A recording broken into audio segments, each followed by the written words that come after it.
Hey buddy, it's Peter, and this is the 2025 Toyota Prius. This is the Maximum. This is also available in a great yellow color that films really well. This is the car that changed everything, and I don't think enough people realize what the Prius did. I would argue that if it wasn't for the Prius, we may not have Tesla, and if we didn't have Tesla, we wouldn't have all the electric vehicles. So this thing is absolutely legendary in its development. And I mean, right now, just the other day, Ferrari, I mean, of course, we all know the Prius is a hybrid, but Ferrari announced a V8 hybrid. Everybody is copying what this car introduced many years ago. So in this video, we're going to talk about what the Prius was, how it changed the automotive landscape, and we're going to talk about how it's still very relevant today, in spite of the fact that just about every Toyota here is available as a hybrid. So that's what this video is about. I'm filming here at Fredericton Toyota. They are giving me complete access to all of their vehicles. So if there's ever a question you have about a Toyota, I can not only do a video on it like I am right now, but I can come back to these cars again and again. So if there's something that I don't cover in this car today that you wish I would have covered,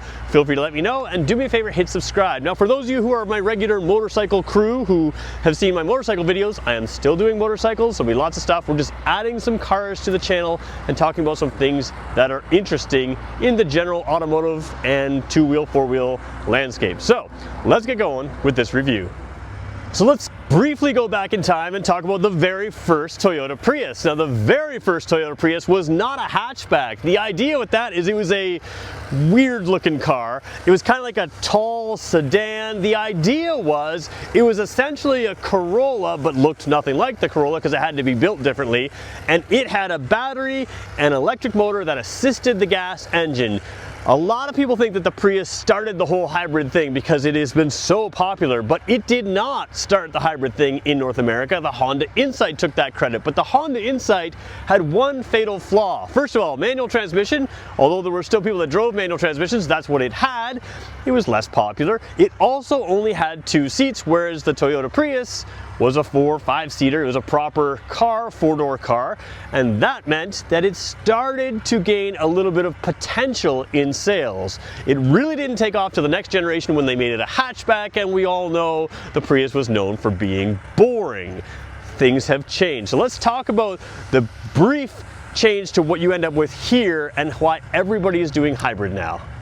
So the reason the hybrid was so crazy at the time is because generally if you wanted better fuel mileage, you made things simpler. In other words, you take a big vehicle, you take stuff out, which makes it a small vehicle, and then you have something that's more efficient. That was the only way to get better efficiency, take stuff out.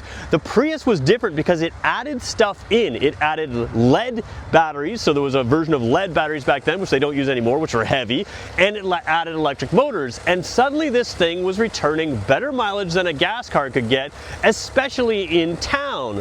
So how did it work? Basically what it works is they call them now self-charging hybrids because there are various versions, and this one we'll talk about in a second. But the self-charging hybrid, essentially as the engine ran, the battery was capable of charging through the engine. It also charged through braking, decelerating, and various other times. So what you ended up having is all of your most inefficient driving, like pulling away from a stoplight when you're really using the gas engine and cycling through the gears. This thing would use electric power to assist the gas motor, and at times, most Priuses and all Priuses now were able to use just the electric motor at slower speeds. Well, those slower speeds have increased over time, and you're now able to drive this thing, which is a plug-in hybrid, we'll talk about that in a second, as a vehicle that runs purely on electric. But for a lot of people, the very first time they ever experienced pure electric driving was in a hybrid. They would drive down, you sort of lift your foot off the throttle a little bit, you could trick it into going pure electric, and you would drive for maybe up to a kilometer on pure electric, and you were blown away because the thing started getting great mileage. But it was a weird looking practical car. Now, practical was good. It had the hatchback design, which means you could pop the hatchback, fit a lot of things in when you fold the seats down, but it had tiny little wheels because back then, and still now, if you have smaller wheels and more sidewall instead of more metal on the wheels, you end up getting better fuel efficiency. But Prius has changed. This one is extremely aerodynamic to get the efficiency, but it also has stepped into the sporty world. So why did that happen? Well, in the same way that modern electric vehicles probably wouldn't exist without the Prius, this Prius probably wouldn't exist without modern electric vehicles, because what Tesla did is introduce that electric motors could offer performance. Everybody thought that electric meant slow and efficient, because that's kind of what previous Toyota Priuses were. But now they realized, and just like Ferrari has realized, electric motors allow for that great acceleration and great feeling of power because they have that instant torque. So what you have here is the best of electric vehicles mixed with the best of hybrids all in one package, and that's what we're looking at today.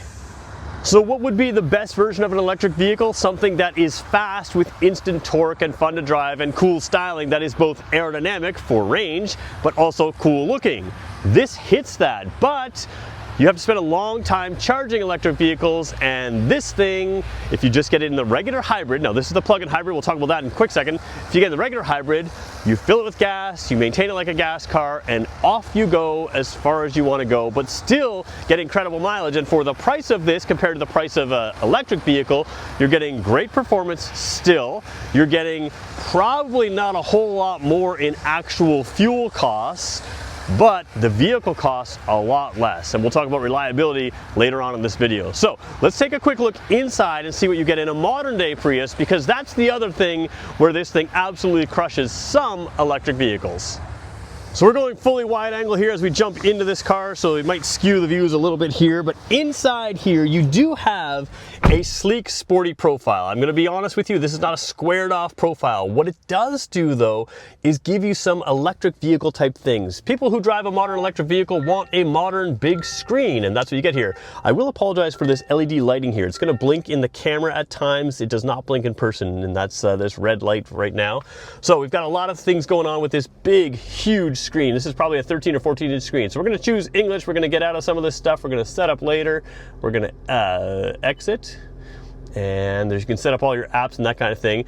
Because again, electric vehicles are all tied to phones now, and so is the Prius. And again, this screen doesn't show up with proper clarity on camera, but it is a phenomenal screen. So then you have your music experience here. You have your phone, which again, you can set up through Android Auto, Apple CarPlay. Then you have your climate information. I will talk about climate. Now this vehicle is running right now. I did not fully charge this. We're going to talk about some of that in a second here. But then you have this display here, which is set above. Now again, if you look at a modern day Tesla, you would not have a display anywhere in the driver's environment, right? And not in here like you would normally have. So what you have is a big screen over here on something like a Tesla, and then you don't have a display here. So when you think about the size of this display, if you took some of that dash information, probably you have as much screen as you would have in some of the famous electric cars. But you have all the basic information you need here. We could talk about some of that stuff later. We're gonna come back down here to the steering wheel because you have buttons, lots of buttons for menus, for phone, for going up and down. All of this makes this car very easy to understand. You can switch through some modes over here. You've got the smart cruise control right there, which is what this dashed button helps you know. You set the cruise, you have the lane keep and lane, I don't know if I'm getting the Toyota brand names correctly, but essentially the lane centering technology and lane keeping technology right there. You also have the cruise control. So you have a number of buttons, but then you come over here and you have things that up until recently, things like Tesla did not have. Heated seats, sure, but you also have ventilated seats here. You have an auto climate thing. Now, auto climate, if you drive a Prius or a hybrid of any kind, or even an electric car, I want you to start using auto as much as possible. And Toyota gets that. The auto and the off button are right there, because you can squeak out extra mileage in this by turning the climate system fully off or by leaving it in the auto system. When you have it in auto, you don't run the risk of having the fans run more than they need to or bringing the car down a little cooler than it needs to. It will bring it to temperature. It will work in an eco fashion. Even the dash has an eco setting. And if you look at every Toyota Prius, they all have had air conditioning. They all have auto climate control all throughout the whole time zone. I think maybe not the very first one, but the reason it has that is because the hybrid system is actually tied to the climate system. The climate system is part of that thing. So you have something that works with your efficiency, and that all helps you to get great efficiency there. You've also got lots of cameras on this thing. We're going to show you some camera views in a second here. Actually, let's just show you this one here. First of all, you still have the very traditional Prius gear shift, which is a unique gear shift. We're going to go over here and up, and that's reverse. And you have a 360-degree camera here with the lane guidance. So when you turn here, it'll tell you if I'm backing up where my front tires are going and of course where my rear is going. So you have that full 360-degree camera, which is nice, but you also have a camera in the mirror, which can be very cool. You can make it a mirror or you can make it a camera, and this is the camera. So what that does is if you have a view behind you blocked, maybe you've got dogs with you, something like that, you've got a nice wide angle view through the camera. So that is pretty cool as well. Now we're gonna go wide angle and spin around here for a second here. Modern Teslas, they have a glass roof, so does this. It is a two-positioned one, so this sunroof does not open, but it gives you an extremely wide sunroof there, and then your rear passengers also enjoy that as well. So again, influenced from electric vehicles and influenced to electric vehicles. A lot of stuff going on there. Now, this one is a plug-in hybrid. You have some extra buttons down here. Let's briefly talk about what that gets you, because this thing bridges the gap between electric cars and gas cars, and let's just talk about some of the differences when you have that. So a traditional Prius is self-charging. What that means is you never plug it in the wall, you just fill it with gas and it figures out how to blend electricity all on its own. The plug-in hybrid version, or Prius Prime as this is called, what it does is it is able to plug in the car to an outlet, whether that's while you're traveling or at various shopping malls, that kind of thing, or even in your own home. You can plug it into a regular wall plug, it takes a while to charge, or you can plug it into a level 2 charger, which is a traditional home charger for an electric vehicle. What that does is gives you a whole bunch of range that is purely electric. So Priuses are known to get very good range. I won't talk about exact ranges, you can check out those exact numbers later, but the point is they use this aerodynamic style to take still a small battery. It's not as big as an electric vehicle battery, but bigger than the regular Prius battery, and that allows you to still drive it like a hybrid. Even if you're out of electric charge, it's still going to self-charge to a point, it's still going to use electric to a point, but if you plug it in, you can drive all of your around town and even at highway speeds on pure electric power, which means that you have an electric vehicle for your around town shorter runs.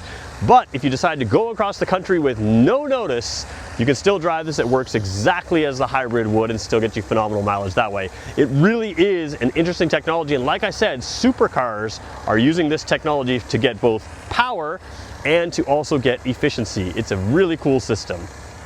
So taking a look at the back of the Prius, one of the things you're going to notice on previous Prii, is that what we call them, Prius, is that this section here was still a window. And the reason that was is because this angle is exactly the angle you want. And if you look at a lot of electric vehicles, they're looking for this angle to get you the right way of having the wind come down off the roof and then split from the car cleanly to give you the best efficiency. Now in the previous Prius, they would put a window here because we didn't have things like backup cameras, but I'm going to zoom in really quickly to the backup camera here, because you can see if we go to the right spot right above the eye, I don't know if you can see that, we're going to come in, maybe I'll just edit this if I have to, but you can see that there is a camera here looking down, there is a camera here looking out, and that is the camera that gives you the backup camera and the reverse camera, which gives you a better view outside than you would normally have with this type of design. Now the other thing this bike, oh boy, I used to do motorcycle reviews, still used to doing motorcycle reviews, you still have the little dots here. Let's see if we can show you them right there on the bumper.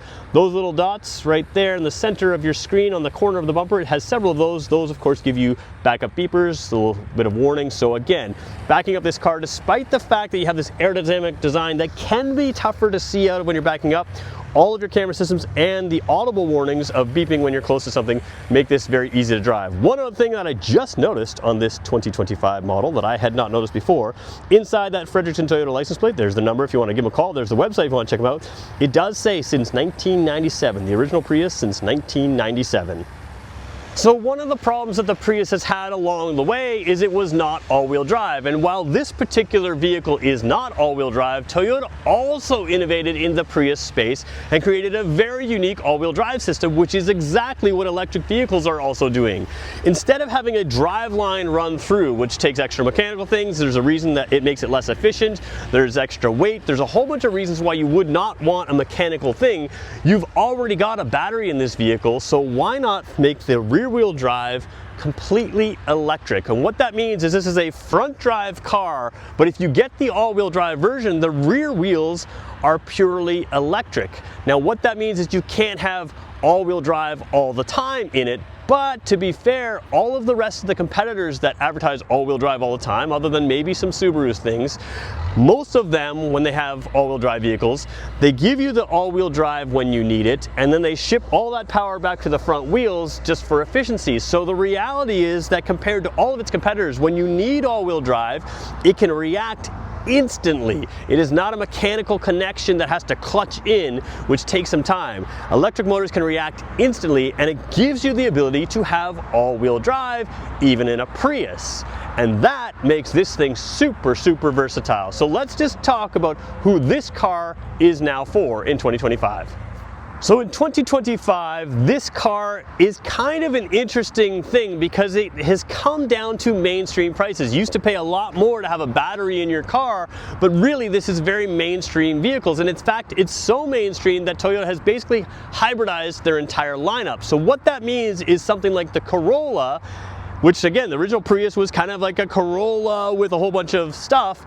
The Corolla now is available with the same hybrid system, or a very similar hybrid technology, but different power levels. So the Corolla slots into the bottom. You can get it as a hybrid, you can get it as an all-wheel drive hybrid, which means the Prius has to go a little bit up market. The Corolla still competes with something like the Honda Civic, but the Honda Civic starts making a little bit more power and it gets up to a little more price, and then you step into Prius territory. Now, if you were to compare the Honda Civic to something like this thing has a whole bunch of features that you wouldn't get. Little things like electric vehicles and hybrid vehicles, they don't run their engine as much, so sometimes you have to use electric power to get up the defrost the windshield. Electric power takes your battery away. When you take your battery away at a hybrid, you're running on more gas engine. So little simple things like putting a defroster on your windshield wipers help you to clear your windshield better without using as much heat from the inside, which would take away your electric range and take away efficiency overall.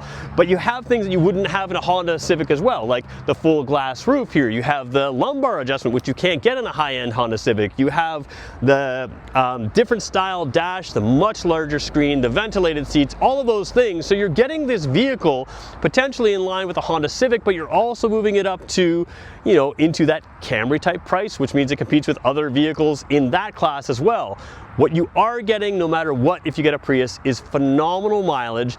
And to be very fair, one of the unique things about the Prius is they introduced a CVT transmission on the Prius. It's been around for a long, long time. All the other manufacturers started putting CVTs into their economy cars because they get better mileage. What they couldn't do is what Toyota has done all along. Had a reliable CVT. So you end up with a reliable vehicle, and for a long time the Prius has been one of the most reliable vehicles you can buy, which is so contrary to what the automotive industry has done. As you make vehicles more complex, they tend to be more pieces that can break, they tend to be less reliable. This one has bucked that trend its entire life. So who is this for? This is for someone who still wants something stylish, because the previous Prius was not stylish, but you want something very efficient. This thing is more efficient than my motorcycle in much of its driving, which is crazy when you think about that. It also, with about 200 horsepower, is now more fun to drive. It's got that instant torque reaction, so you have a little more pep because they didn't gear it now just for efficiency. You can put a sport mode in here, a custom drive mode in here. You can all dial that in right away, so it has the throttle response that's different, which means it's fun to drive. It's still a hatchback. It's still sleek and sporty, so you have some practicality, but you still have that low roof line. And with all-wheel drive, it becomes something you can practically use even in Canadian winters. So what is it and who is it for? Well, if you step onto the Toyota lineup, you can get that hybrid system in any type of vehicle that you want now. So that's one big step that the Prius has taken, or that Toyota has taken, to move customers away from a Prius. Need something bigger, taller? The RAV4 is there. This vehicle is still going to save you from just burning your money. And that's really what we do when we buy gas. We're burning our money. This thing saves you all of that. It gives you a lot of luxury car features in a compact car that is a unique style, and it is absolutely legendary. If Toyota is going to innovate in the hybrid space, they're going to start on the Prius, and that's what's going on with this car. It is still one of the most innovative vehicles out there, even though it's been out since 1997. So there you go. There's my quick review, or longer review, of what the Prius is. If you want a more direct review of this vehicle, about certain features, or certain in-depth stuff about this vehicle, let me know. We'll go over that in a future video. Thanks everybody for watching, and remember, if you're in Fredericton Toyota, awesome people. I know probably half the sales team here. They are super awesome. I only work with dealers that I really would support and would buy from myself. These guys are awesome, so make sure you check them out. The link is in the description of this video to their website. You can come see this car. There's lots of Priuses in stock right now, and we'll talk to you in the next one.